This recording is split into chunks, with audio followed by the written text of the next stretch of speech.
All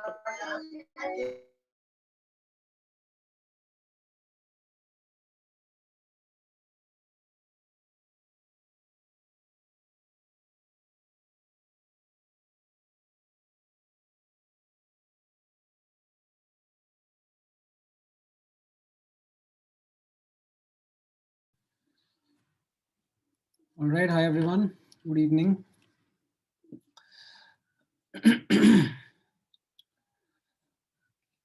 All right, hi Shivang. Good evening. Good evening, Kushal.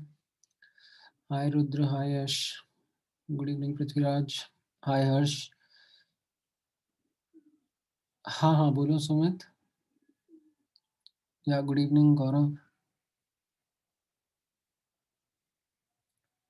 हाँ मैं in fact today I might need to keep everyone on unmute because I think after some update in Zoom इसमें वो hand raise का feature work नहीं कर रहा है.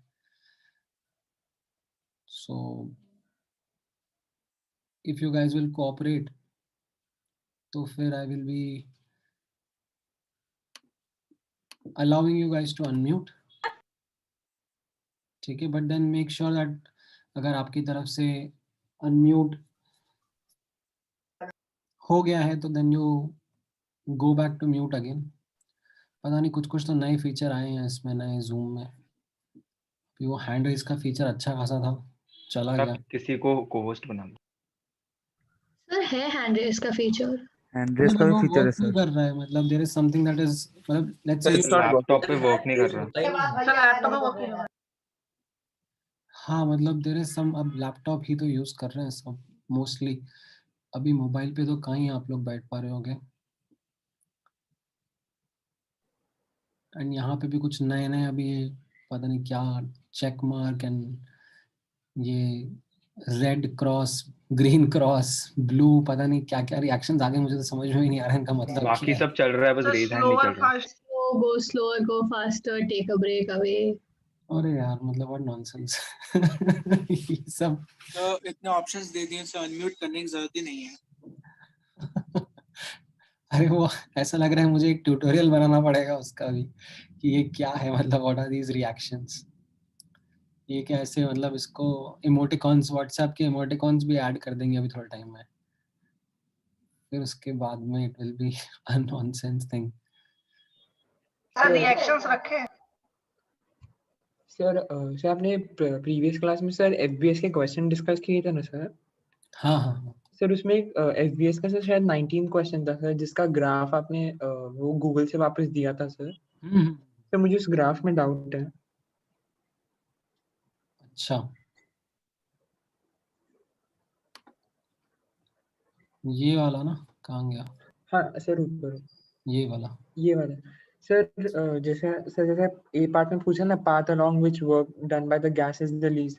Sir आपने बोला कैलकुलेट करने की जरूरत नहीं है, हम रफली देख के बता सकते हैं. सर बट सर जैसे जो ए टू सी था डायरेक्टली, वो तो एक ट्रेपीजियम था. और ए, हाँ सर, और ए टू बी और बी टू सी में सर जब हम बीसी के अंडर का निकालेंगे और एसी के अंडर का निकालेंगे तो सर वो रिपीट हो जाएगा ना नीचे वाला पार्ट. तो अलग अलग करना है ना. आपको बोला जा रहा है कि मैं ए से सी जा रहा हूँ, एक बार जा रहा हूँ डायरेक्टली तो yellow area will be the work done. और दूसरा सिनेरियो में मैं ए से बी और बी से सी जा रहा हूँ तो फिर मेरा वर्क डन कितना रहेगा? Then it will be this blue area. Yes sir. तो कौन सा ज्यादा? सर ब्लू वाला ज्यादा है बस. सर हाँ बोलो. सर पिछले लेक्चर में आपने वो बॉइलिंग वेपराइजेशन में आपने एक टेबल बनाया था ना. ये वाला ना. यस सर, से नीचे. हाँ ये. हाँ सर, इसमें आपने वो वॉल्यूम ऑफ लिक्विड वो सब जीरो आपने क्यों किया, वो समझाने में. गैस के कंपैरिजन में नेग्लेक्ट करा. गैस के कंपैरिजन में वॉल्यूम ऑफ लिक्विड नेग्लेक्ट कर सकते हैं. जैसे आपने एक आध कोई क्वेश्चन यहाँ पे, ये वाला सर क्वेश्चन इसके ऊपर था सर. ये वाला जो क्वेश्चन था जो अपन ने लास्ट में करा था ना, तो उसमें अगेन जब वर्क डन का देख रहे थे तो माइनस पी डेल्टा वी था. प्रेशर 1 atm था, delta V volume of gas minus volume of liquid था, तो उसमें से वॉल्यूम ऑफ लिक्विड को आप नेग्लेक्ट कर सकते हो as compare to volume of gas. That is what I have done. यहाँ पर लिक्विड को, यहाँ पे सॉलिड को नेग्लेक्ट करा था. हाँ, तो फिर डेल्टा यू में भी करेंगे ना नेग्लेक्ट? डेल्टा, डेल्टा हाँ हाँ इधर भी करोगे ऑफ कोर्स. यस, ठीक है. अब लास्ट क्लास में मैंने आप लोगों को होमवर्क दिया था. इनफैक्ट ये डीपीपी का डिस्कशन नहीं हुआ था, एफबीओ एफबीएस का हो गया था, डीपीपी का डिस्कशन नहीं हो पाया था, करेक्ट? तो अब डीपीपी का डिस्कशन मैं स्टार्ट डिस्कशन से नहीं करना चाह रहा, ठीक है. Let me finish the concept first. आज I wanted to apply the first law of thermodynamics on chemical reactions, and then फिर एंड में 10-15 मिनट्स में आपके डाउट्स डिस्कस कर लूंगा, ठीक है. तो इस कॉन्सेप्ट से पहले स्टार्ट करते हैं. Applying first law on chemical reactions. Now notice करना, जब हम फर्स्ट लॉ ऑफ थर्मोडायनामिक्स का एप्लीकेशन देखेंगे on chemical reactions, we won't be going ahead and doing a general discussion. General in the sense that एक reaction हो रहा है under any random conditions. हम लोग एक simplified manner में, step by step manner में अपनी understanding develop करेंगे. And to start with, we will be analyzing chemical reactions under these two conditions: constant volume and temperature conditions and constant pressure and temperature conditions. Right? मतलब किस तरीके से इसका visualization या setup है. Like you have a closed rigid vessel in which reaction is happening, reactants are going to products, तो volume constant रहेगा. And क्योंकि walls conducting रहेंगी, right? So what we will see is initially से reactants जो थे वो room temperature conditions पे थे, ठीक है. जो भी सराउंडिंग्स थी उनके साथ में इक्विलिब्रियम टेम्परेचर पे थे. फिर रिएक्शन हुआ, ठीक है. रिएक्शन हो सकता है एंडोथर्मिक हो, एक्सोथर्मिक हो, लाइक हीट रिलीज करे, हीट अब्सॉर्ब करे, वी डोंट नो. बट जो भी होना था रिएक्शन का वो हो गया. हीट्स जो भी एक्सचेंज होनी थी वो हो गई, एंड प्रोडक्ट्स भी अब फाइनली रूम टेम्परेचर पर ही आ गए हैं. And then we are analyzing the reaction, ठीक है. That's what we mean by constant volume comma temperature condition, ठीक है. So we aren't dictating कि somehow temperature constant रखा है, वैसा नहीं हम लोग यहाँ पे dictate कर रहे हैं. What I mean by constant temperature over here is that initially reactants were at a particular temperature, say room temperature, and then after reaction, ठीक है, जो भी हीट रिलीज होना था, अब्सॉर्ब होना था, वो सब हो गया, end products are now also at the room temperature conditions. And then we are talking about, और we are going to then apply the first law, we are going to do the calculations, ठीक है. उसी तरीके से constant pressure comma temperature conditions भी रहेंगी, under which we will study chemical reactions, right. So constant pressure किस तरीके से, so you can imagine, let's say a closed vessel with a movable piston, such that pressure inside outside is always the same and it is constant. Or any common reaction that you would be doing in lab in open vessels. For example, एक beaker में acid रखा है, एक beaker में base रखा है, आपने दोनों को मिक्स अप कर दिया, तो वो क्या हो रहा है, एसिड बेस रिएक्शन हो रहा है, एंड ओपन वेसल्स में हो रहा है, तो it is also under a constant pressure conditions. Human body के अंदर जो केमिकल रिएक्शंस हो रहे हैं, ठीक है, they are also under constant pressure temperature conditions only. तो इस तरीके से ये दो सिचुएशंस रहेंगी जिनमें हम लोग केमिकल रिएक्शंस को एनालाइज करेंगे. Now if you will notice on the right hand side I have put up a star over here because this will be the more common condition, constant pressure comma temperature condition. This will be something which will be more focused on, ठीक है. हाँ यश, that is what I said, that by constant temperature I am not saying that temperature throughout the reaction is constant. I am not saying that. Okay, this is something which remains a doubt for a lot of students. इसीलिए मैं starting में upfront clarify कर रहा हूँ that reaction हुआ, हो सकता है टेम्परेचर, बट फिर क्या हुआ, हीट रिलीज हो गई एंड वापस से मेरा products come back to the original temperature conditions. So that is what we are analyzing. The reactants and products are at the same temperature condition. ठीक है, during the reaction के लिए you don't need to worry. All right. Now, अब analysis start करते हैं. सबसे पहले constant v, t पर फोकस करते हैं. तो let me zoom in on this part. ठीक है, अभी तक किसी को कुछ डाउट है? Anything you would want to ask or understand? No sir. ठीक है. हाँ, क्या पूछा आपने Aditya? Also in the first case is the pressure constant? नहीं, यहाँ पर फर्स्ट केस जो ये है कांस्टेंट वॉल्यूम कंडीशन है ना, इसमें क्लोज्ड रिजिड वेसल है, राइट? अब रिजिड वेसल क्लोज्ड है, राइट? तो मान लो यहाँ पर कुछ ऐसा रिएक्शन हो रहा है, N2 + 3H2 is giving 2NH3. तो क्या हो जा रहा है, 4 मोल ऑफ गैस से 2 मोल गैस बन रही है ना. मान लो इसका 1 मोल था, इसका 3 मोल था, ये 4 मोल गैस से 2 मोल गैस बनी, तो क्या हो जाएगा, प्रेशर कम हो जाएगा ना. मोल्स कम हो गए, प्रेशर कम हो जाएगा. तो इस केस में प्रेशर कांस्टेंट नहीं है. ठीक है, constant volume comma temperature condition अब यहाँ पर आप ऑब्जर्व करना. हाँ, these are the 2 most common cases of analysing reactions. ठीक है, इन्हीं में से क्वेश्चन आएगा. You will not find questions in which ठीक है, तो इनफैक्ट आप थोड़ा अगर एक्सपीरियंस हो जाओगे थर्मोडायनेमिक्स में, तो लेटर बाद में जब आप थोड़ा क्वेश्चंस में प्रोफिशिएंट हो जाओगे, मैं एक मिसलेनियस क्वेश्चन जनरली टेस्ट में डाल देता हूँ जिसमें एडियाबैटिक कंडीशंस रहेंगी, इन द सेंस कि रिएक्टेंट प्रोडक्ट में जा रहा है, ठीक है, बट हीट एक्सचेंज नहीं हो सकता सराउंडिंग के साथ में. तो उससे क्या हो जाएगा, उससे अंदर का टेम्परेचर बढ़ जाएगा, हीट कहीं एस्केप नहीं कर सकती है, एंड फिर उसके ऊपर मैं आपसे क्वेश्चन पूछ सकता हूँ. ठीक है, but that will be a rare thing which I will be asking only जब आप प्रोफिशिएंट हो जाओगे. ठीक है, आपको पहले ये लर्निंग कर्व पे हम चलेंगे. Like constant volume comma temperature conditions अपन सीख लेंगे, constant pressure comma temperature conditions अपन सीख लेंगे, और इनका एनालिसिस कर लेंगे.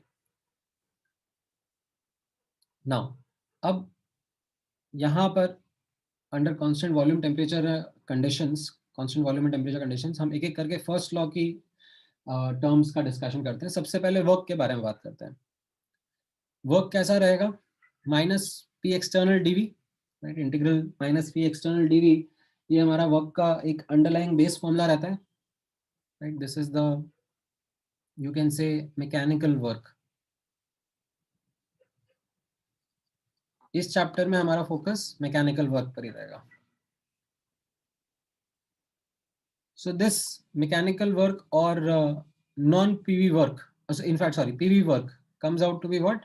0, because there is no change in volume that can happen. It is a closed, rigid vessel. तो system surrounding पर कोई work नहीं करेगा, surrounding system पर कोई work नहीं करेगा. In case of a constant volume comma temperature reaction. ठीक है. What about delta U? ठीक है, व्हाट अबाउट डेल्टा यू यहाँ पर? Any thought process?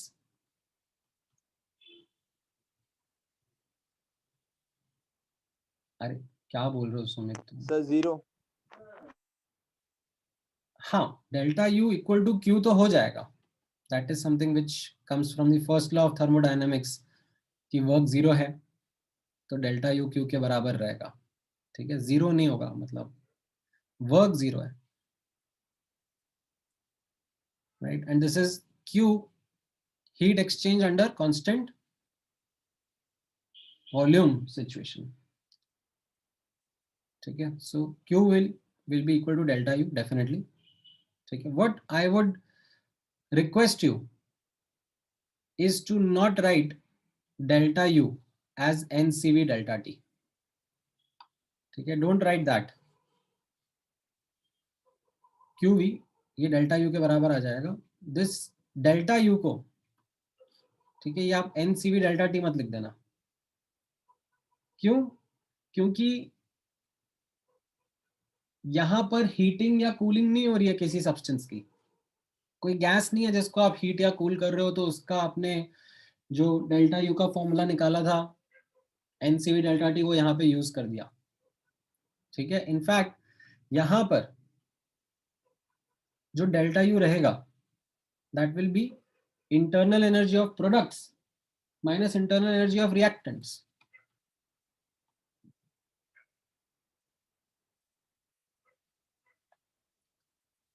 So for example ये रिएक्शन था N2 gas plus 3H2 gas is giving 2NH3 gas, right. So आपका delta you क्या रहेगा? डेल्टा यू वुड बी जो भी इंटरनल एनर्जी अमोनिया गैस की है माइनस जो भी इंटरनल एनर्जी N2 और H2 गैस की थी। क्या आपको इंटरनल एनर्जी निकालनी आती है? Absolute values, do you know how to calculate? No sir. आती भी नहीं है और निकाल भी नहीं सकते। We can't determine this right hand side directly. We can't determine the change in internal energy of a reaction in a direct manner. Like I don't know what internal energy of products and reactants are, but because of the first law of thermodynamics, if I am able to experimentally measure this Q, ठीक है, ये जो Q है heat exchange, ये तो मैं experimentally determine कर सकता हूँ ना, ये मैं डिटरमाइन करके रिएक्शन का डेल्टा यू निकाल सकता हूँ। ठीक है, ये समझ में आया? Yes sir. अच्छा, एक्सपेरिमेंटली कैसे निकालते हैं ये? How will we determine this thing, this QV?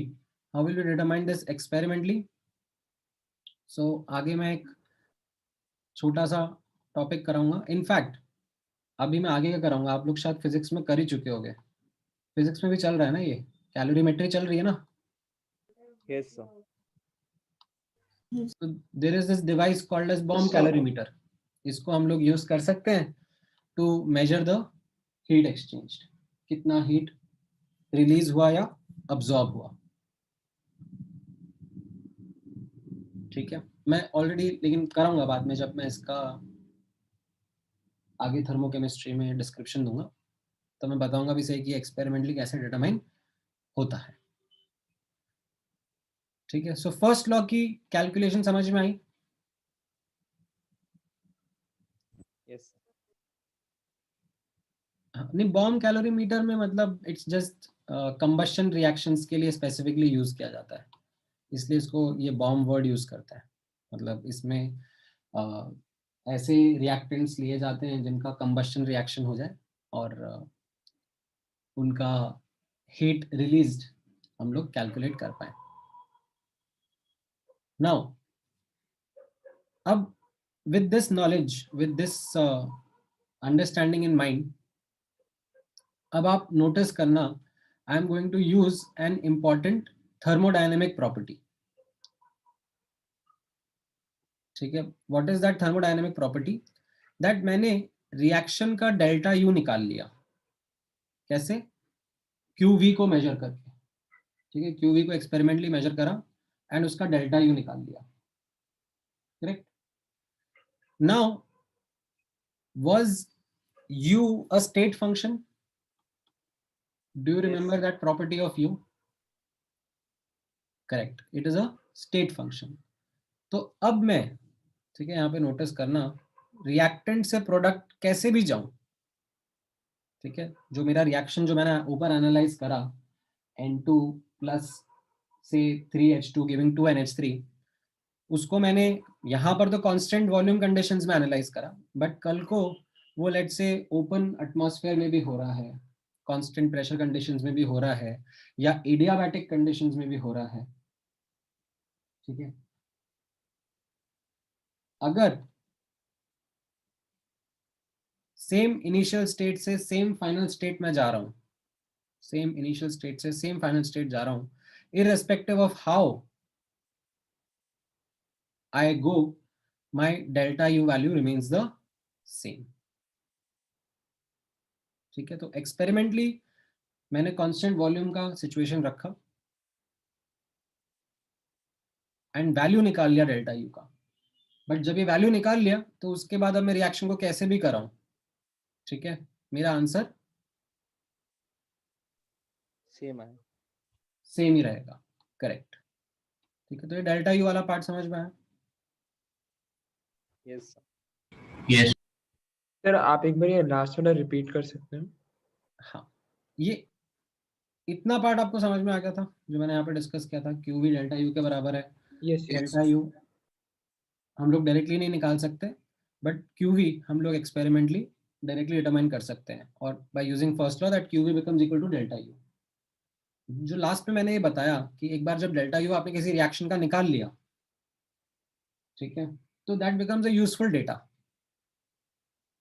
उसको अब आप क्या करोगे, लिटरेचर में, बुक्स में टैबुलेट करके रख लोगे कि भाई अगर आप ये reaction N2 + 3H2 giving 2NH3 observe कर रहे हो, राइट, एंड 298 केल्विन पर ऑब्जर्व कर रहे हो, ठीक है, तो ये इसका डेल्टा यू रहेगा, और ये लिटरेचर में हम टैबुलेट करके रख देंगे कि फ्यूचर में अब किसी को कहीं पे भी ये डेटा यूज करना है तो they can use it, because this reaction, reactant से प्रोडक्ट मुझे अगर जाना है, ठीक है, भले मैं कांस्टेंट वॉल्यूम कंडीशंस के थ्रू जाऊं या किसी और तरीके से जाऊं, डजंट मैटर, मेरा डेल्टा यू का value now is tagged to this reaction, it is going to be the same no matter how I go from reactant to product. समझ में आया अभी? Yes sir. Okay, now delta H के बारे में बात करेंगे, ठीक है, पहले डेल्टा यू आपको समझ में आना चाहिए था, अब हम थोड़ी देर में डेल्टा एच के बारे में बात करेंगे। अब उसके लिए let me go into the constant pressure comma temperature conditions, ठीक है, so we are analysing the reaction now under constant pressure comma temperature conditions. Setup कुछ इस तरीके का होगा। अब एक एक करके फर्स्ट लॉ की कैलकुलेशंस पे जाते हैं। सबसे पहले वर्क के बारे में बात करते हैं। तो वर्क कैसा है, हमारा underline baseline formula for mechanical work या PV work is integral minus P external dV. Now अब इस केस में पी एक्सटर्नल तो कांस्टेंट है, राइट, हम लोग कांस्टेंट प्रेशर कंडीशंस पे वर्क कर रहे हैं क्योंकि, तो वो इंटीग्रल के बाहर आ जाएगा and the formula reduces to work minus P external into delta V. हाँ करेक्ट गौरव। अब डेल्टा वी कैसे लिखेंगे, what is delta V over here? Delta V means final minus initial. What is final? Finally, we have products. What was initially? We had reactants. That is what final and initial for a reaction is. So work is minus P external, volume of products minus volume of reactants. Now, इसी में, ठीक है, इसको यहीं पे छोड़ सकते हो वैसे तो, बट मैं इसमें थोड़ा सा और डिटेलिंग करने जा रहा हूँ बिकॉज कैलकुलेशंस में आपको थोड़ी हेल्प मिलेगी, ठीक है। वैसे तो आप यहाँ पे छोड़ सकते थे कि ठीक है हाँ निकाल लिया ना फॉर्मूला, हाउएवर समटाइम्स कैलकुलेशंस में नोटिस करना वॉल्यूम ऑफ सॉलिड्स और liquids is neglected as compare to gases. तो कोई रिएक्शन है अगर उसमें से सॉलिड स्पीशीज भी हैं, लिक्विड स्पीशीज भी हैं, गैसियस स्पीशीज भी हैं, तो उसमें जब डेल्टा वी का कैलकुलेशन करा जा रहा है तो गैसेस के कंपेयर में ये लिक्विड्स या सॉलिड्स के वॉल्यूम को नेग्लेक्ट करना is a sensible approximation. It doesn't change your calculations much. So then sometimes what we do is we simplify our formula or kind of rewrite the formula in the following manner. where work is written as minus P times delta V, but delta V किनका? Gaseous species का. ठीक है? We don't bother much with solids and liquids. हाँ, मैं कराऊंगा अभी. I'll give you examples जहाँ पे कॉम्बिनेशन होगा, सॉलिड भी होंगे, लिक्विड भी होंगे, गैस भी होंगे, तो उसमें कैसे इसको रीड करना है, कैसे इसको राइट करना है, मैं बताता हूँ आपको. ठीक है? अब इसमें थोड़ा सा और इस फॉर्मूले को रिवर्क करेंगे. कैसे? हम लोग गैसेस के ऊपर आइडियल गैस लॉ अप्लाई कर सकते हैं. PV is equal to nRT, right? So if I take delta on both the sides, delta PV is equal to delta nRT. Now pressure is constant and temperature is constant. तो वो delta के बाहर मैं निकाल देता हूँ. तो यहाँ पर क्या हो जाएगा? P delta V is equal to delta N RT. ठीक है? क्योंकि प्रेशर टेम्परेचर कांस्टेंट है, तो वॉल्यूम में जो चेंज आ रहा है वो किसकी वजह से आ रहा है? Because moles are changing, moles of gases are changing. जैसे ये वाला एग्जाम्पल था, N2 gas plus 3H2 gas is giving 2NH3 gas, right? तो इसमें कैसा होगा? इनिशियली पिस्टन ऊपर होगा, ठीक है, जब रिएक्शन नहीं हुआ होगा.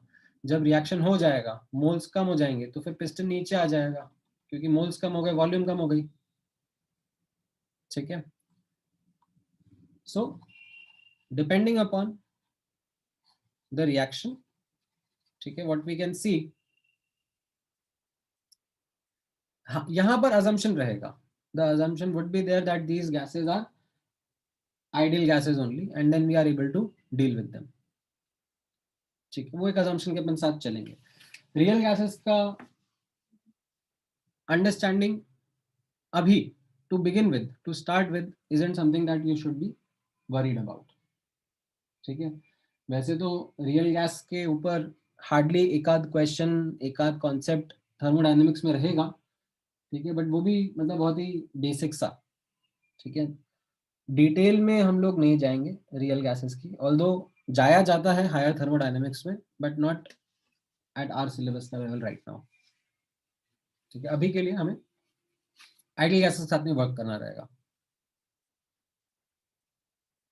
अब नोटिस करना, नहीं अमन ऐसा कुछ नहीं है, डेल्टा भी पॉजिटिव भी हो सकता है ना. मतलब मान लो ये रिएक्शन है, calcium carbonate solid is heated up to give you calcium oxide solid and CO2 gas, तो इसमें क्या हो जाएगा? वॉल्यूम बढ़ेगा, तो डेल्टा भी पॉजिटिव रहेगा. ठीक है, तो ऐसा जरूरी नहीं है कि डेल्टा भी हमेशा नेगेटिव ही रहे या पॉजिटिव ही रहे. ठीक है, सो कमिंग बैक, यहाँ पर नोटिस करना that P delta V could have been written as delta NG RT. ठीक है, अब वर्क का एक मॉडिफाइड फॉर्मूला क्या हो गया आपके सामने? ऊपर वाला क्या था? Work was minus P delta V, where in delta V जो रहेगा, हम लोग गैसियस स्पीशीज के ऊपर ही फोकस करेंगे, सॉलिड्स एंड लिक्विड्स को नेग्लेक्ट कर देंगे. And that minus P delta V can also be written as minus delta NG RT, assuming that the gaseous species are behaving ideally. So ये work का calculation रहा आपका. ठीक है, however ये डेल्टा NG जो है, इसके ऊपर थोड़ा फोकस करना. अब ये जो डेल्टा NG और उसकी कैलकुलेशंस हैं, they depends on the question that is being asked. Data कैसा दिया हुआ है क्वेश्चन में. अब टिपिकली डेल्टा NG किस तरीके से कैलकुलेट किया जाता है? ठीक है, यहां पर आप नोटिस करना, for a reaction delta NG can be written in the following way: moles of gaseous products minus moles of gaseous reactants. ठीक है, this is the little definition. Delta is final minus initial, right? तो final is product, initial was reactant. तो जितने moles of gaseous products थे minus जितने moles of gaseous reactants है, that's how delta NG has to be written. Now this can also be, ठीक है, sometimes अगर कुछ डेटा वगैरह क्वेश्चन में ज्यादा दिया नहीं जाता है, तो you can simply read the coefficients of the equation and come up with the value of delta Ng. It will be sum of the coefficient of gaseous products minus sum of the coefficient of gaseous reactants. What do I mean by this? ठीक है, इसको एक बार मैं थोड़ा सा explain करने की कोशिश करता हूँ. जैसे ये रिएक्शन है, N2 gas plus 3H2 gas is giving 2NH3.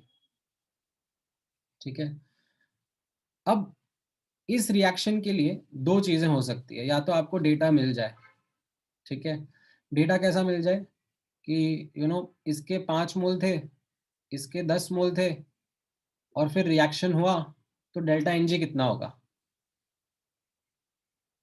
N2 के 5 मोल थे, H2 के 10 मोल थे, रिएक्शन हुआ और आपसे पूछा जा रहा है डेल्टा Ng कितना होगा. तो आप बोलोगे कि ठीक है, हम इसका एनालिसिस कर लेते हैं. इससे समझ में आ रहा है कि ये मेरा लिमिटिंग रिएजेंट है, तो ये मेरा कंप्लीटली कंज्यूम हो जाएगा. ठीक है, और ये मेरा 3 मोल 1 मोल कंज्यूम करता था, तो 10 मोल 10/3 कंज्यूम कर देगा और 2/3 इंटू 10 बना देगा. ठीक है, इस तरीके से मेरा एनालिसिस हो जाएगा.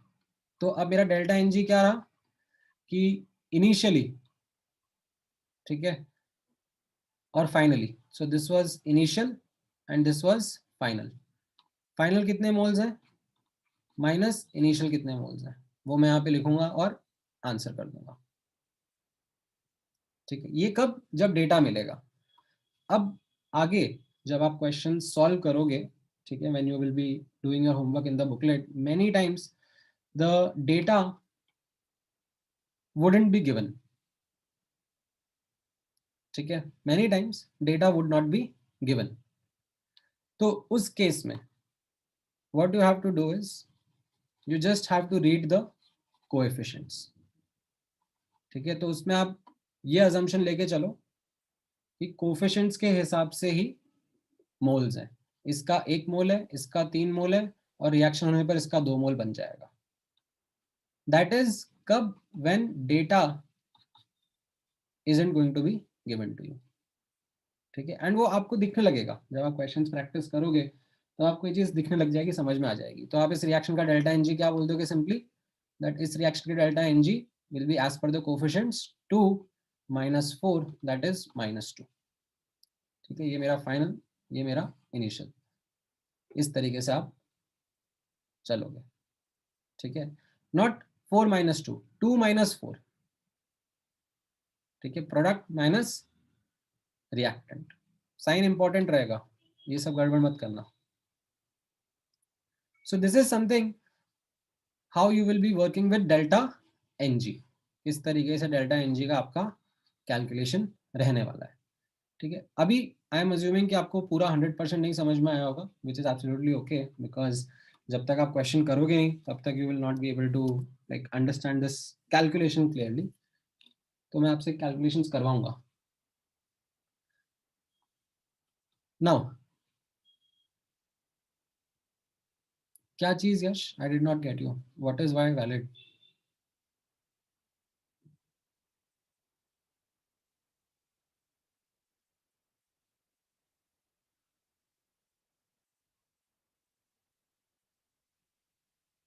कोफिशिएंट डिफरेंस इसी तरीके से रहेगा ना, because of the fact that अगर डेटा नहीं दिया है किसी रिएक्शन के बारे में, डेटा नहीं दिया होता, ठीक है, लाइक ये जो रिएक्शन है N2 + 3H2 is giving 2NH3, इसके बारे में कोई डेटा नहीं दिया हुआ है, quantities of reactants and products, तो कैसे रीड करा जाता है. What is the standard way of reading this reaction. 1 mole of N2 will combine with 3 mole of H2 to give 2 moles of NH3.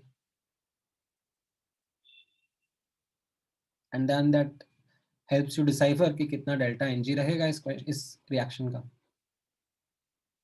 ठीक है, हाँ, अगर वही अभी मैं इसी में आगे ये कराने वाला हूँ हर्ष. देखो यहाँ पर अगर, ठीक है, let me skip it a bit and जो ये क्वेश्चन मैं बाद में कराता हूँ, पहले हाँ डेल्टा Ng की प्रैक्टिस करा लेता हूँ. तो because we are on the topic of delta Ng, ठीक है, क्विकली, जैसे ये रिएक्शन आपके सामने है, इसका डेल्टा एनजी कितना होगा, निकाल के बताओ पहले वाले रिएक्शन का। 1. Correct. On the product side, on the reactant side, first notice what are the gaseous species. Then take the sum of the coefficient of gaseous species. Take the sum of coefficient of gaseous species on reactant side as well, and then do product minus reactant. तो मेरा answer क्या आया delta NG का? Delta NG will be 1 + 1 - 1, that is 1। ठीक है, मान लो ये वाला सेकेंड वाला एग्जाम्पल है। सेकेंड वाले एग्जाम्पल में डेल्टा एनजी कितना रहेगा?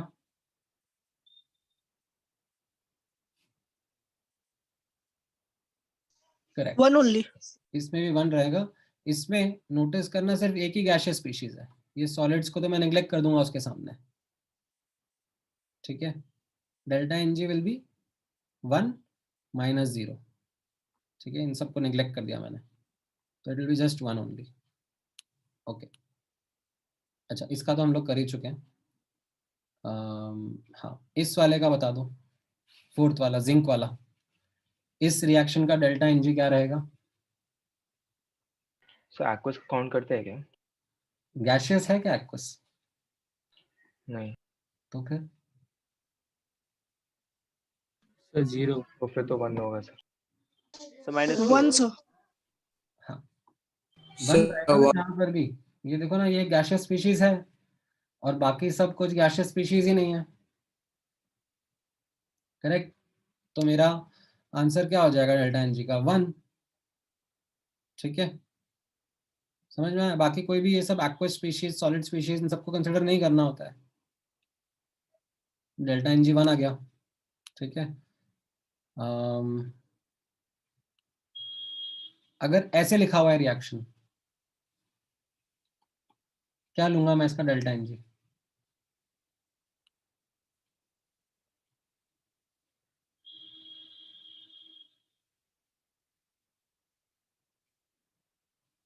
So 1 आएगा। 1 only sir. हाँ, तो आपने नोटिस करा, अगर सेम रिएक्शन को हम इस तरीके से रिप्रेजेंट कर रहे हैं, ये ऊपर वाले तरीके से, तो मुझे, क्योंकि डेटा कुछ दिया नहीं है, तो मुझे वही कोफिशिएंट्स रीड करने हैं जो उस रिएक्शन के कोफिशिएंट्स दिए हुए हैं। ठीक है, एंड देन उससे रिपोर्ट करना है। डेल्टा एनजी मेरा यहाँ पर -2 था, लेकिन इस केस में अब मेरे कोफिशिएंट्स जैसे दिए हुए हैं उससे मेरा आंसर आ जाएगा 1 - 1/2, 3/2, तो मेरा आंसर आ जाएगा -1। समझ में आया? Yes sir.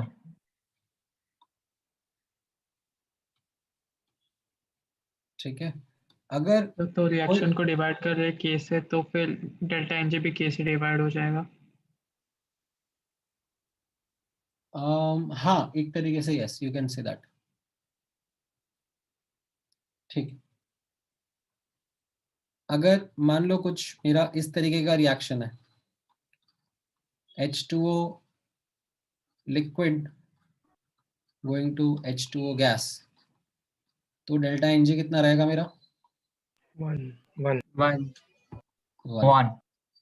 ठीक है, अगर इस तरीके से है H2O solid going to H2O liquid, -1. 0. 0. not defined. That will be a more appropriate thing to say rather than saying it 0. क्या कहना है? Not defined. Why? Because to define delta Ng, at least एक gaseous species तो होनी चाहिए ना। Yes sir. ठीक है, तो यहाँ पर कोई gaseous species ही नहीं है।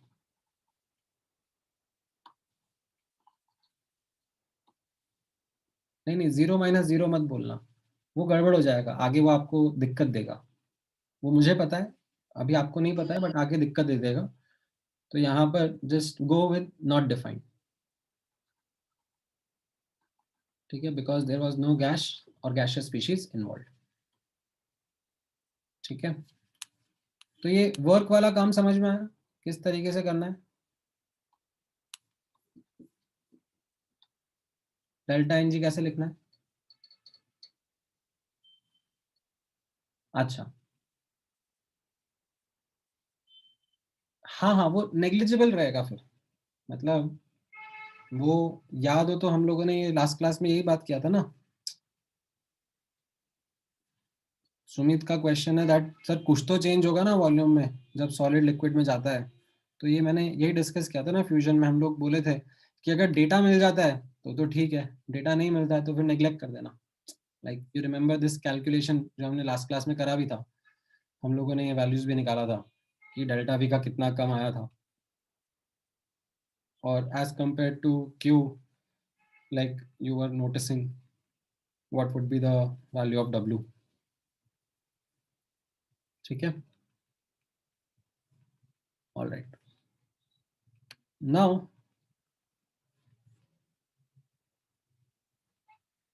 अब यहाँ पे नोटिस करना,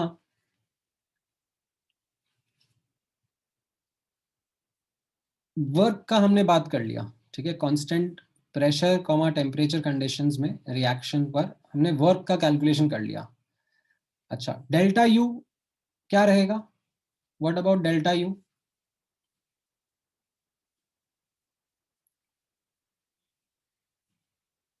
डेल्टा यू क्या रहेगा?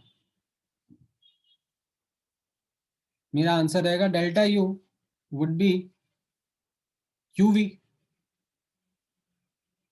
तो आपने जो ये रिएक्शन था उसको कांस्टेंट वॉल्यूम कंडीशंस में एनालाइज कर लो और वहां से क्यूवी निकाल लो, और जो डेल्टा यू का वैल्यू आएगा उसके बराबर वही आपका डेल्टा यू अब भी रहेगा, even if the reaction is happening in a different way, the delta u value remains the same because u is a state function na. U, internal energy, is a state function. तो 1 मोल N2 3 मोल H2 को consume करके 2 मोल ammonia बना रहा है, ठीक है। अब वो क्लोज्ड रिजिड वेसल में बनाए या फिर कांस्टेंट प्रेशर वेसल के अंदर बनाए, डेल्टा यू तो सेम ही आना है because it is a state function, ठीक है। डेल्टा यू पे फर्क नहीं पड़ेगा, delta U will be the same. हाँ, वर्क डन और हीट पे फर्क पड़ेगा। यहां पर वर्क डन 0 था, यहां पर वर्क डन नॉन जीरो है। यहां पर हीट एक्सचेंज क्यूवी था, यहां पर हीट एक्सचेंज क्यूपी रहेगा, कुछ अलग वैल्यू रहेगा।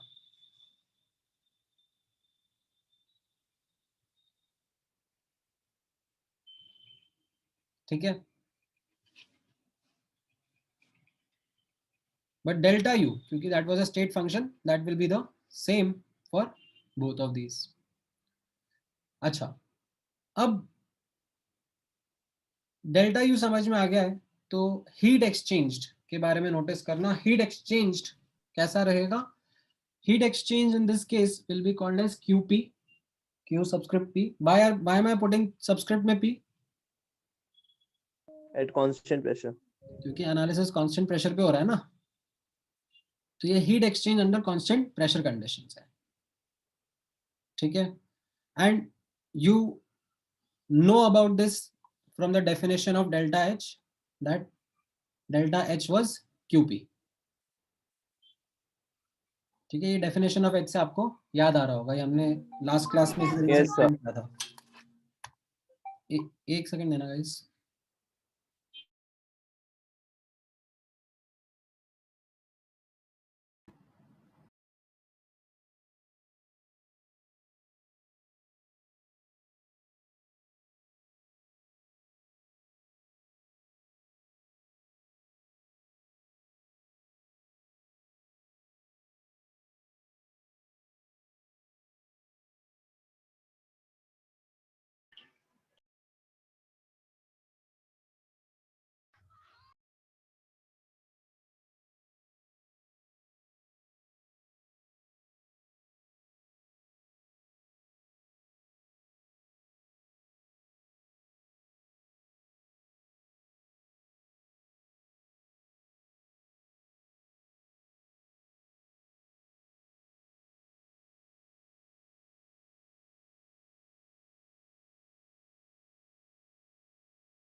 Sir, you are not audible.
हाँ सॉरी गाइस, बीच में एक थोड़ा अर्जेंट सा कॉल लेना पड़ गया। एनीवेज, सो हम लोग थे about discussion of Q. Enthalpy delta H. हाँ, तो डेल्टा एच पे मैं अभी 1 मिनट में आता हूँ। पहले आपको ये समझ में आया दैट हम लोग इसमें हीट एक्सचेंज को क्यूपी क्यों बोल रहे हैं? बिकॉज कांस्टेंट प्रेशर कंडीशन पे मेजरमेंट हो रहा है, ठीक है। एंड नाउ अगर आपको डेफिनेशन याद है डेल्टा एच की, तो डेल्टा एच की डेफिनेशन में हम लोगों ने सीखा था दैट ये डेल्टा एच यानी कि ये एंथैल्पी जो फंक्शन है वो डिफाइन ही इस तरीके से करा जाता है that it helps us major the heat exchange under constant pressure conditions, ठीक है। यस। नाउ अब नोटिस करना,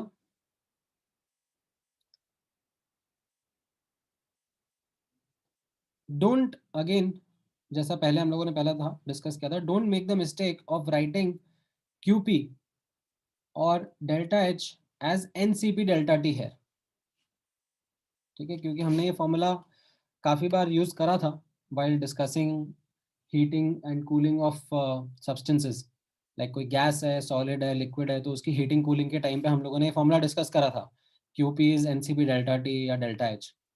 but don't use that formula over here, because यहाँ पर the process is not some heating cooling that is happening, the process is a reaction, we are going from reactants to products.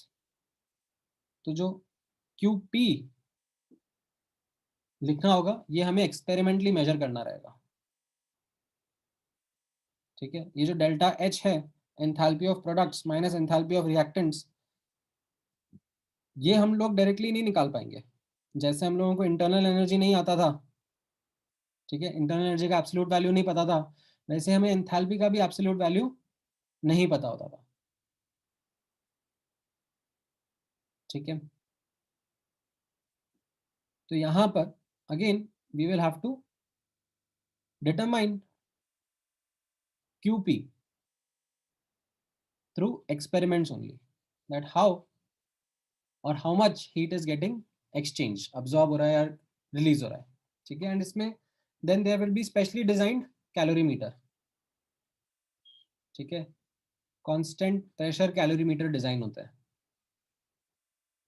which help us do those measurements, ठीक है। One of the common ones is called as coffee cup calorimeter. तो वो coffee cup calorimeter constant pressure के फंडे पर operate कर रहा होता है,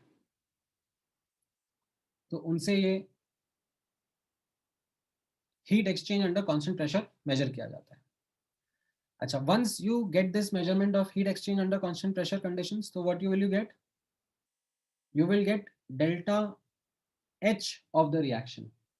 You will not know the enthalpy of products, you will not know the enthalpy of reactants, but you will know that what is the change in enthalpy that happened when this reaction occurred, when we went from reactants to products. अच्छा, अब notice करना,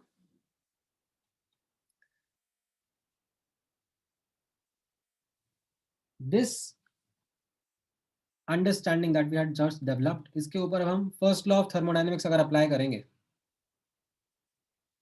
तो हमें एक extra result निकल के सामने आएगा। एक्स्ट्रा तो नहीं बोलना चाहिए, you can say different looking result हमारे सामने निकल के आएगा, जिसको हम लोग कई बार कैलकुलेशंस में, क्वेश्चंस में इजीली यूज कर सकते हैं। राइट, फर्स्ट लॉ अप्लाई करेंगे, delta U will be equal to Q plus W. ठीक है, तो उससे एक बार नोटिस करना आप,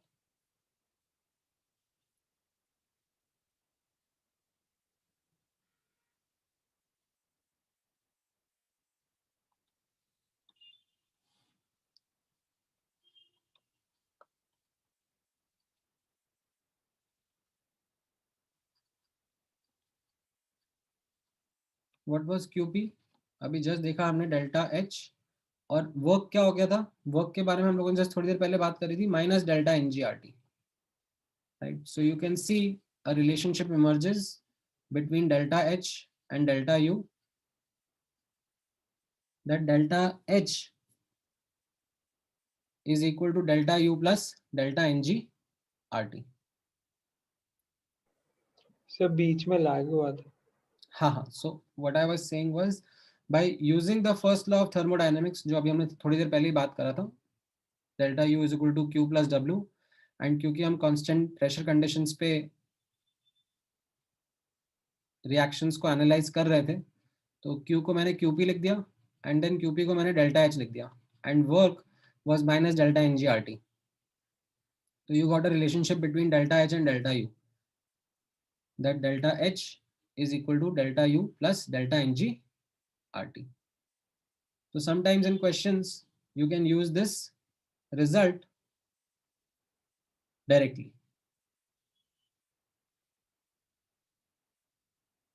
ठीक है, now यहाँ पर let me now zoom out and help you understand couple of things, as in एक क्विक recap कर देता हूँ मैं आप लोगों के लिए, ध्यान से एक एक करके नोटिस करते जाना।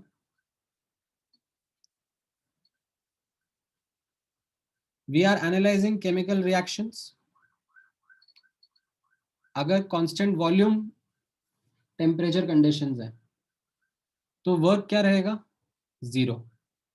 और अगर constant pressure comma temperature conditions है तो मेरा वर्क क्या रहेगा, minus P delta V, which can be simplified to get minus delta N G R T. ठीक है, अच्छा, हीट एक्सचेंज के बारे में, अंडर कांस्टेंट वॉल्यूम कंडीशंस है अगर, तो Q V will be equal to delta U. ठीक है, एंड अगर कांस्टेंट प्रेशर कंडीशंस है तो फिर क्या रहेगा scene, Q P will be equal to delta H.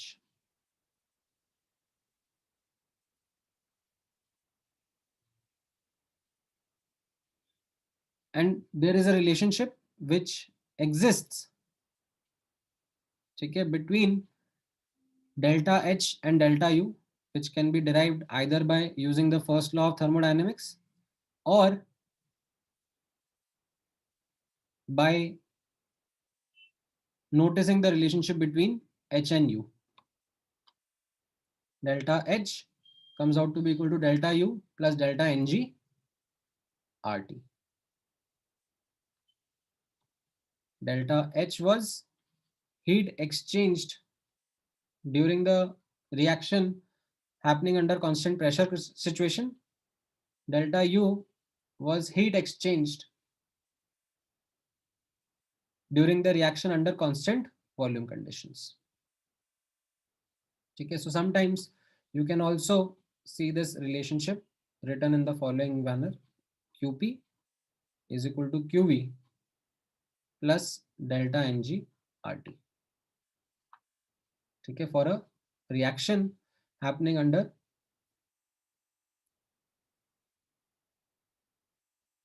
constant pressure conditions, constant pressure temperature condition QP, and वही reaction constant volume temperature condition में अगर हो रहा है तो हीट एक्सचेंज इज QV और उनके बीच का ये रिलेशनशिप रहेगा। ठीक है, तो इस तरीके से you can analyse reactions, chemical reactions as thermodynamic processes. अब एक एग्जांपल के साथ में स्टार्ट करते हैं। ठीक है, फ्रॉम द न्यूमेरिकल पर्सपेक्टिव एक एग्जांपल पे अब आप इनको इस नॉलेज को अप्लाई करोगे तो आपके लिए थोड़ा और इजी हो जाएगा। So this is the reaction in front of you. Zinc का एक टुकड़ा है एसिडिक सोल्यूशन में डाला एंड उससे H2 गैस लिबरेट हो रहा है। ठीक है, एंड आपसे पूछा जा रहा है that what will B delta U, Q and W and you have also been mentioned how the process is being carried out, constant temperature, and what does this mean? Cylinder fitted with a piston, it means T constant pressure. pressure. Constant pressure. Correct. तो अब मुझे answer निकाल दो इन तीनों values का। what will be delta U, Q, W?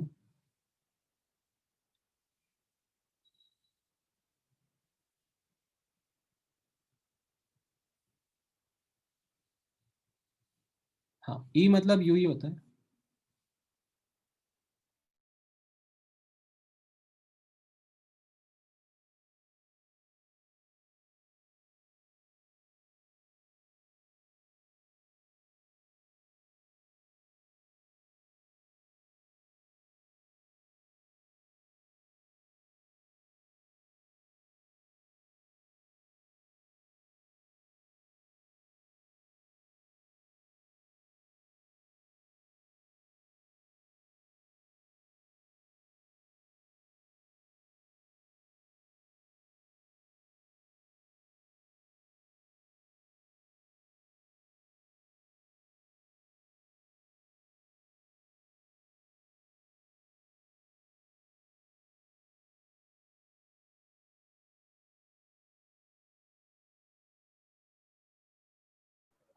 Sir सब joules की units में ही रखे ना?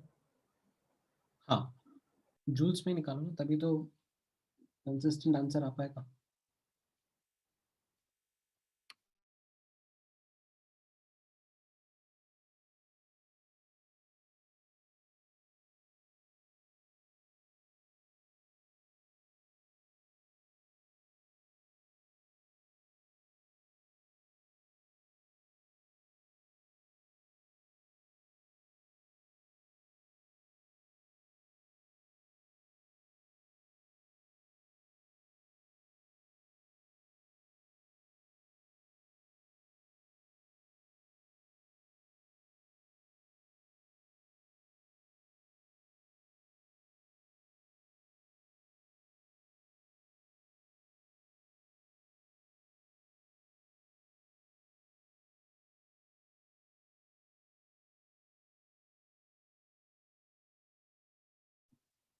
हाँ, वेरी गुड हर्ष। जो आपने वैल्यू निकाली है ना हर्ष, यस सर। वो आपने डेल्टा NG/RT वाले फॉर्मूला से निकाला है? सो मैंने -NG/RT से निकाला। हाँ, वही माइनस डेल्टा NG/RT से निकाला। हाँ हाँ सर। ठीक है, now definitely that should be the correct answer. अब क्वेश्चन में लेकिन आप नोटिस करोगे ना, जो डेटा दिया हुआ है वो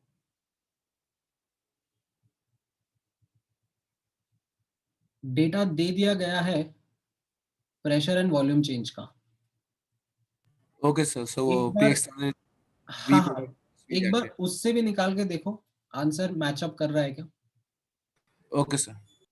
करना तो चाहिए था, बट मुझे जैसा लग रहा है कि आई थिंक यहाँ पर जो ये डेटा है ये ऐसे ही मेड अप डेटा है, तो शायद डेल्टा NG/RT से मैचअप ना कर रहा हो।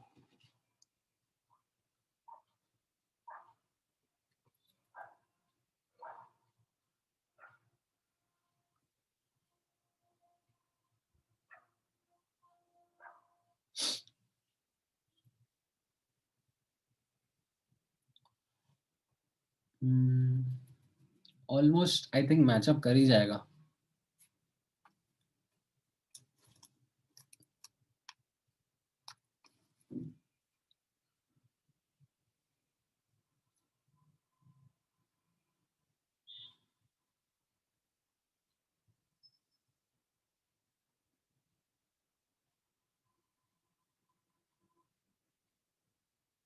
आयुष, आपने साइन गड़बड़ कर दिया है आई थिंक. हाँ यश, किसका आंसर दिया है तुमने?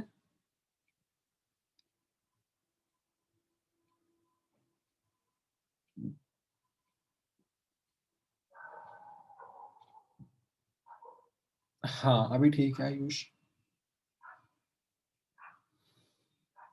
वर्क में भी साइन गड़बड़ करा तुमने.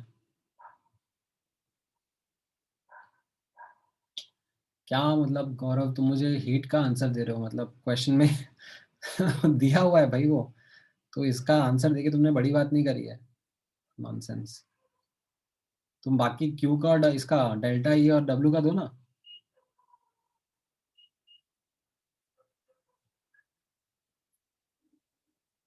हाँ, साइन का गड़बड़ कर दिया तुमने. देखो,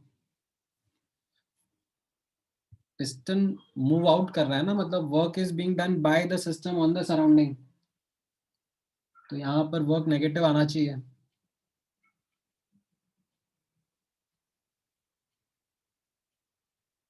एंड वो अपने आप फॉर्मूला में भी फीचर करेगा ना. You could have, okay, Q तो देखो डायरेक्टली दिया हुआ है. यहाँ पर गैस प्रोड्यूस्ड है, सॉरी ये हीट प्रोड्यूस्ड है, heat release into the surrounding. तो क्यू तो -36.5 किलो जूल आ गया. ठीक है. अब वर्क का क्या रहेगा? वर्क का either you can use -P external delta V और you can use -delta NGRT. ठीक है. दोनों से आई थिंक आंसर सेम ही आना चाहिए, अलग अलग नहीं आना चाहिए. बट क्योंकि डेटा इस तरीके से दिया हुआ है तो एक बार चेक कर लेना चाहिए. ठीक है. Data actually P external delta V का दिया हुआ है. ठीक है. तुम्हें अगर, हाँ नहीं, हल्का सा अलग आ रहा होगा, मतलब ऐसे मेजर अलग नहीं आएगा. डेल्टा NG यहाँ पे 1 रहेगा. कैसे पता डेल्टा NG 1 रहेगा? You can C 1 mole of zinc solid. ठीक है. 1 मोल ऑफ जिंक सॉलिड है जो कि कितना मोल्स ऑफ गैस देगा? 1 मोल. तो डेल्टा NG 1 हो गया इंटू 8.314. ठीक है. इंटू टेम्परेचर कितना है? 300 केल्विन. 300 केल्विन. सर सेम आ रहा है, मैंने कैलकुलेशन एरर की. हाँ मतलब ये ऑलमोस्ट सेम आ रहा होगा, लाइक ज्यादा अंतर नहीं आएगा. ठीक है. तो it is almost coming out to be the same value, some 2500 joules negative sign के साथ. ठीक है.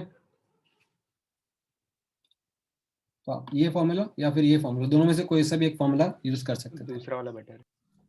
सो Yes, लेकिन sir. दोनों आंसर्स में अप्रोक्सीमेटली 0.4 किलो जूल्स का डिफरेंस है.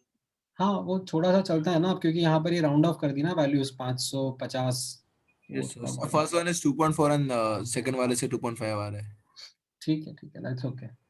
Yes, sir. अब डेल्टा यू कैसे निकालोगे?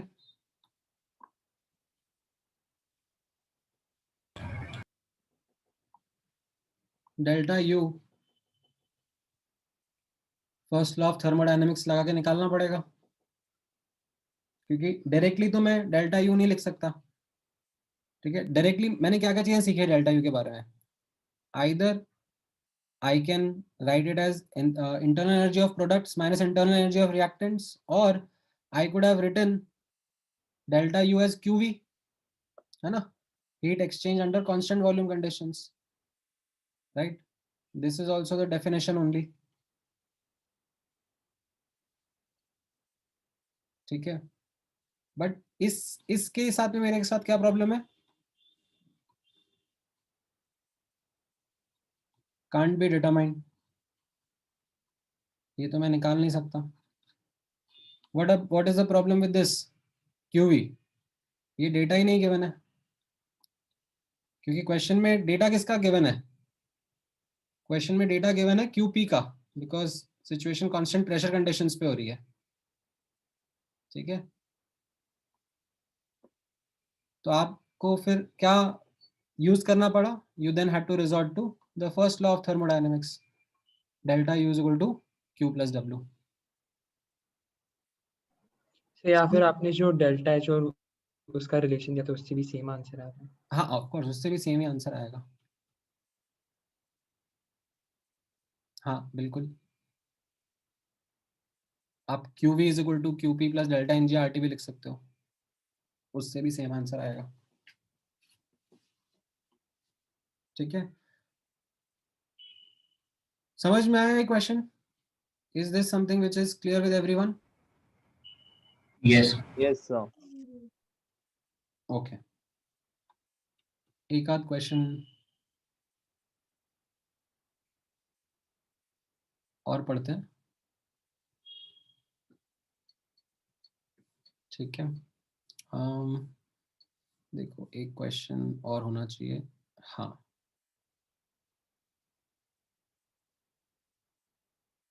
ओके।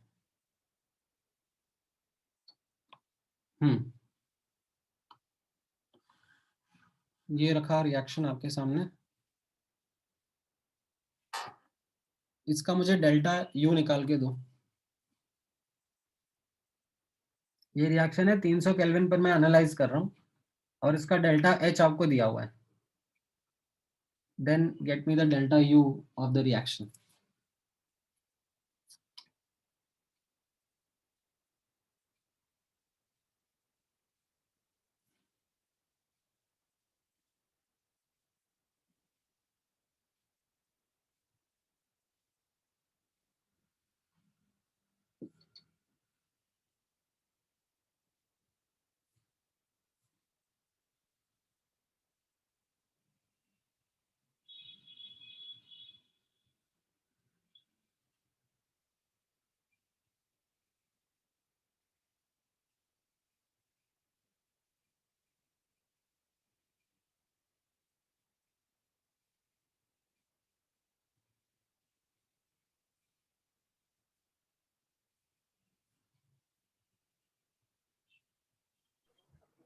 सर कौन सा टाइप से हम फॉलो करेंगे?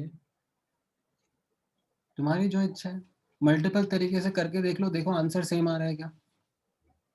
यही तो लर्निंग है कि मतलब जब आप यही सब चीजें हिट एंड ट्राई करोगे तो आपको लाइक मोमेंट्स ऑफ क्लैरिटी आते हैं कि अरे ओके ऐसा है, हाँ हाँ समझ में आया। अभी जनरली मैं ये नोटिस कर रहा हूँ कि बच्चों को ना शॉर्टकट की आदत हो गई है। एक सोल्यूशन आ गया तो वो फिर दूसरा कुछ एक्सप्लोर ही नहीं करना चाहते हैं, and that is because of this readily available solutions to each and everything around you. ठीक है, बी अवेयर अबाउट इट, थोड़ा मैच्योरिटी दिखाओ एंड थोड़ा परसिवर करो क्वेश्चंस के साथ, स्ट्रगल करो, don't be in a haste of getting a solution. Pen चलाओ।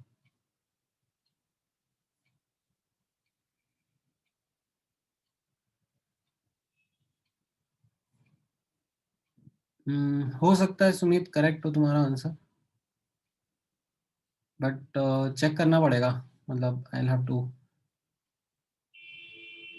look at the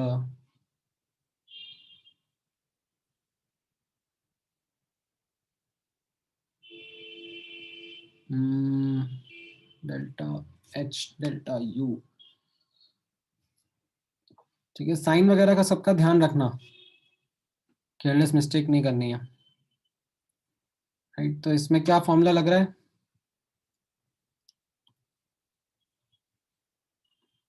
delta U निकालना है तो फॉर्मूला आपका लगेगा delta H is equal to delta U plus delta N G R T.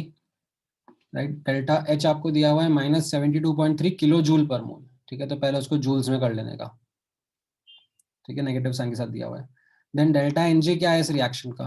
1 - 1 - 1। ठीक है, सबका कोफिशिएंट 1 1 है, सारी गैसियस स्पीशीज हैं, तो डेल्टा एन जी मेरा -1 आ गया है। ठीक है, नो क्वांटिटी इज गिवन, तो हम लोग डेल्टा एन जी किसके हिसाब से निकाल रहे हैं? कोफिशिएंट्स के हिसाब से, and R and T as per the question.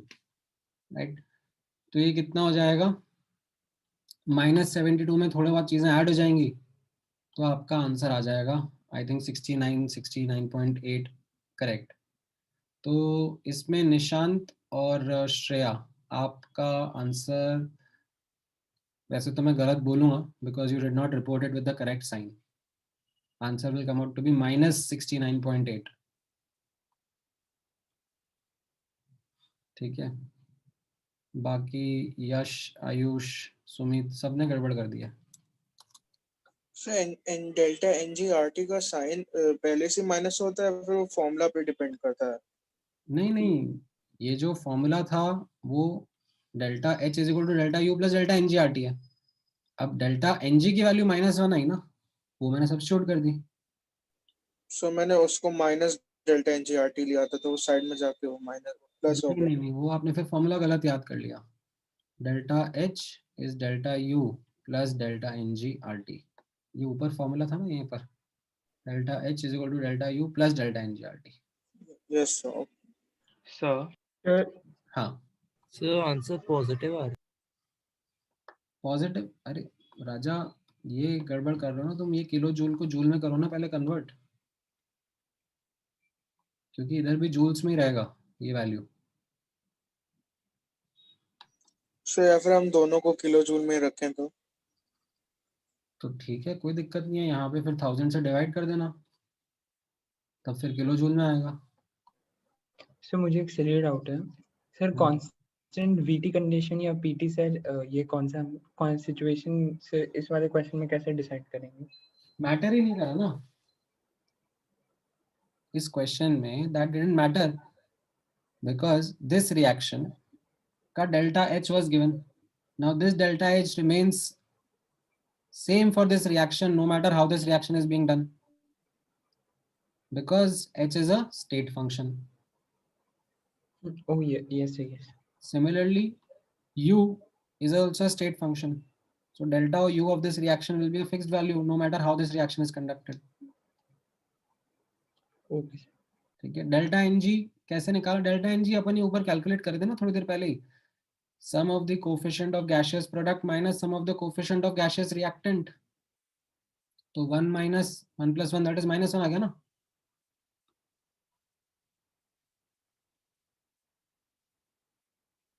ठीक है, तो करेक्ट आंसर क्या रहा इसका, what will be the correct answer, -69.8 kilo joule per mole. अरे यार कैसी बातें कर रहे हो तुम सुमित, तुम्हें दिख नहीं रहा क्या रिएक्शन में क्या लिखा हुआ है, मतलब ब्रैकेट में गैस लिखा हुआ है तो तुम क्यों लिक्विड अज्यूम कर रहे हो अपने मन से, पढ़ो तो सही ढंग से प्रॉपरली क्वेश्चन को। अच्छा, अब इसी क्वेश्चन को थोड़ा सा और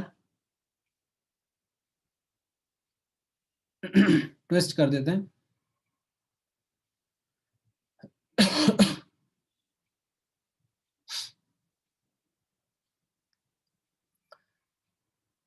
ठीक है, मान लो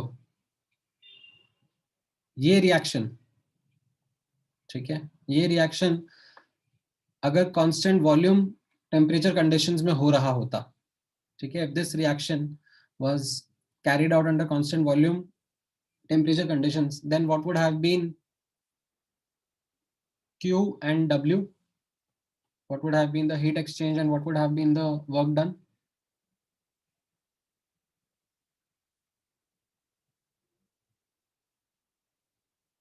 If the reaction was done under constant volume temperature conditions.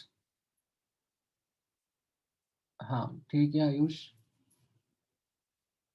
Work का करेक्ट है पृथ्वीराज।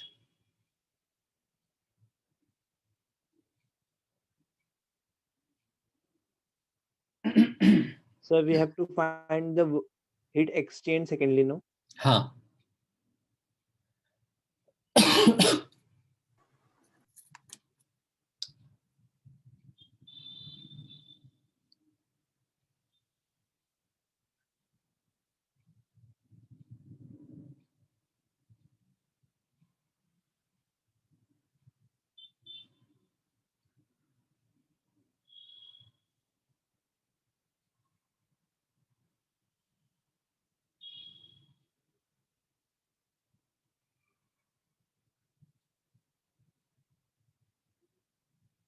नहीं यश,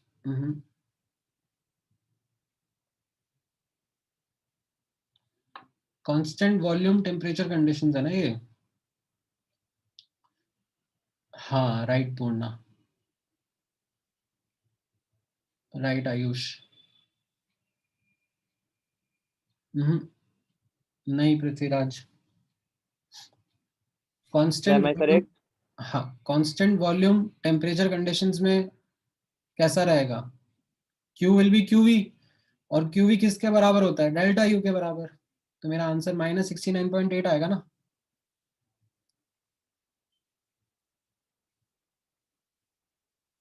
If the reaction was done under constant volume temperature conditions, then my work would be 0 and heat exchanged would be QV, which will be equal to delta U, जो हमने अभी निकाला ऊपर -69.8 kilo joule per mole. And if the reaction was under constant pressure temperature conditions, तो फिर work क्या होता मेरा, work would have been -P delta V or -delta NGRT, and heat would have been heat exchange under constant pressure conditions, which would have been delta H, right? Or I could have used the first law also, doesn't matter, दोनों से same ही answer आता, which was -72.3।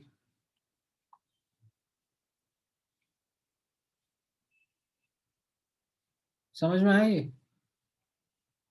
Yes, sir. ध्यान से देख लो पूरा question वापस से, क्या हुआ यहाँ पर।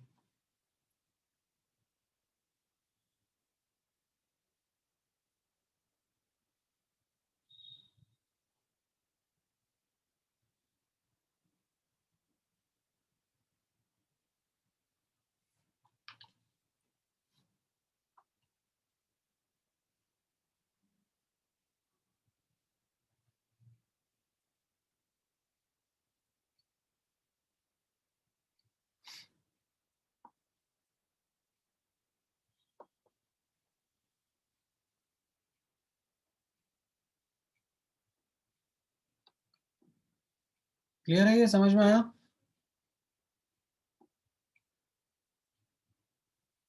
Yes, sir. इस रिएक्शन का डेल्टा H आपको दे दिया था और डेल्टा U निकालने के लिए बोला, तो काफी सिंपल फॉर्मूला अप्लाई करते हुए, यूनिट्स का ध्यान रखते हुए, साइंस का ध्यान रखते हुए, we did our calculation and got the answer। ठीक है, डेल्टा U आ गया। अब ये डेल्टा U डेल्टा H का एक तो मीनिंग हम लोग जानते ही हैं कि डेल्टा U मतलब change in internal energy, delta H का मतलब change in enthalpy.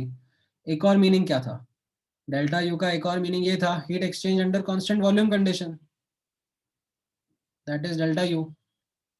And delta H का एक और मीनिंग क्या था, heat exchange under constant pressure condition.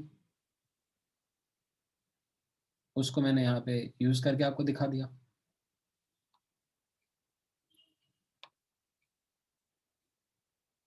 ठीक है, Yes, sir. अच्छा अब इसी क्वेश्चन को थोड़ा सा आप लोगों के लिए या तो एज होमवर्क ले जाओ, अगर कर लो और आंसर निकाल दो तो बहुत अच्छी बात है, 4 मिनट के अंदर। सेम क्वेश्चन है बट दिस टाइम डेटा दिया है मैंने क्वांटिटीज का, कितना रिएक्टेंट कितना प्रोडक्ट क्या कुछ क्या रिएक्शन, मतलब ऐसा कुछ डेटा दे दिया है। तो अब मुझे बताओ, वैसे तो 4 मिनट में कर सकते हो। So just a minute. हाँ हाँ बिल्कुल 4 मिनट लो तुम, 4 मिनट है हमारे पास।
आया किसी का answer?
I don't think so, Yash.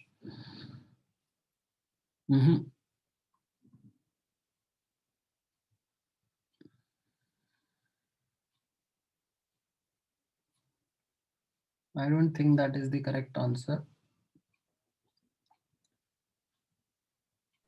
Sir 1 minute sir, answer मत बताइए।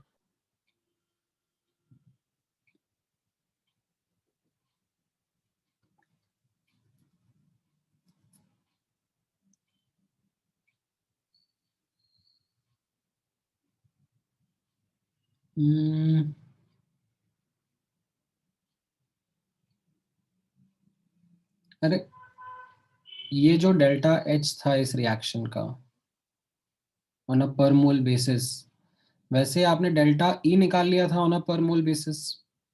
कितना डेल्टा E आया था? -69.8।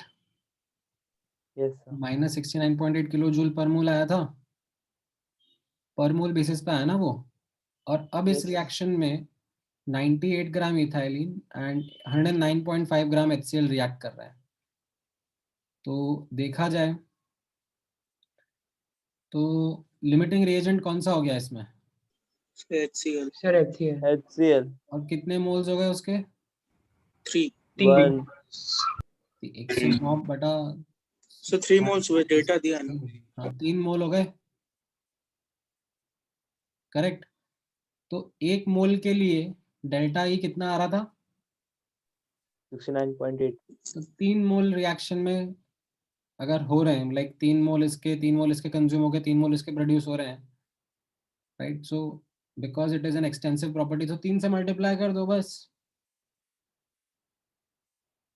69.8 को 3 से मल्टीप्लाई कर दो तो आपका इसी ऑप्शन आंसर आ जाएगा। Yes sir. ठीक है। अच्छा, जिन जिन का ए ऑप्शन आया है उन लोगों ने क्या केयरलेस मिस्टेक करी वो नोटिस करना।